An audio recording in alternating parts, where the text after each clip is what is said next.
नमस्कार, news for India में आपके साथ मैं हूं देवश्री भट्टाचार्य गोस्वामी। महाराष्ट्र की 288 विधानसभा सीटों पर एक ही चरण में 20 नवंबर को मतदान होगा। इस बीच सभी राजनीतिक पार्टियों के धुरंधर अपने स्तर पर जनता को लुभाने की जुगत में हर रोज चुनावी सभाओं को संबोधित कर रहे हैं। गौरतलब है कि 18 नवंबर को चुनाव प्रचार का आखिरी दिन है, जिसके बाद 23 नवंबर को मतगणना की जाएगी और नतीजों की घोषणा होगी।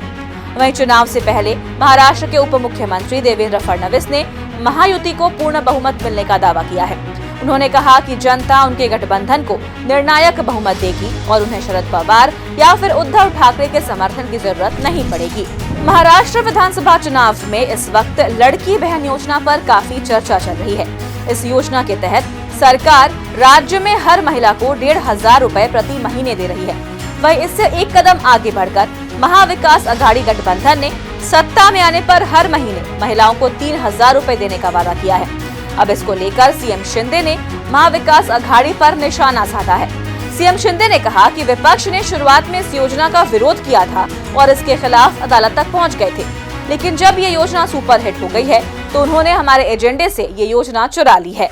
वहीं दूसरी ओर महाराष्ट्र में ध्रुवीकरण के लग रहे आरोपों के बीच बीजेपी नेता और डिप्टी सीएम देवेंद्र फडणवीस ने मौलाना खलीलुर रहमान सज्जाद नोमानी के वोट जिहाद वाले बयान पर कहा कि जो वीडियो सामने आया है उसमें वो लोकसभा चुनाव में बीजेपी का समर्थन करने वालों को ढूंढने और उनका बहिष्कार करने का आह्वान कर रहे हैं। उन्होंने कहा कि ये किस तरह की राजनीति है। कांग्रेस हार की बौखलाहट में देश को बांटने वालों का साथ दे रही है। तो जिस प्रकार का वीडियो सामने आया है उसमें वो ये कह रहे हैं कि जिन्होंने लोकसभा के चुनाव में बीजेपी का समर्थन किया उनको ढूंढो और उनका दाना पानी बंद करो, उनको सोशल बायकॉट करो। आगे वो कहते हैं कि वोट जिहाद करो। हमारे वोट जिहाद के आला सिपा सलार ये शरद पवार जी है, उद्धव ठाकरे जी है, ये राहुल गांधी है। किस प्रकार की राजनीति चल रही है? राजनीति में पोलराइजेशन के लिए इस स्तर पर जाना हमने इससे पहले नहीं देखा। कांग्रेस और उसके जो दल है ये हार की बौखलाहट के कारण इस प्रकार से समाज को, देश को तोड़ने वाले विचारों को आगे लाने की कोशिश कर रहे हैं। आइए सुनते हैं मौलाना खलीलुर रहमान सज्जाद नोमानी का वो बयान जिससे इतना बवाल मचा है।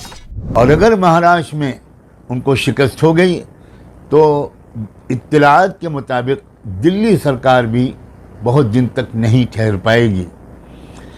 तो हमारा निशाना सिर्फ महाराष्ट्र सरकार नहीं है बल्कि मरकजी हुकूमत है और मुल्क का मुस्तकबिल है।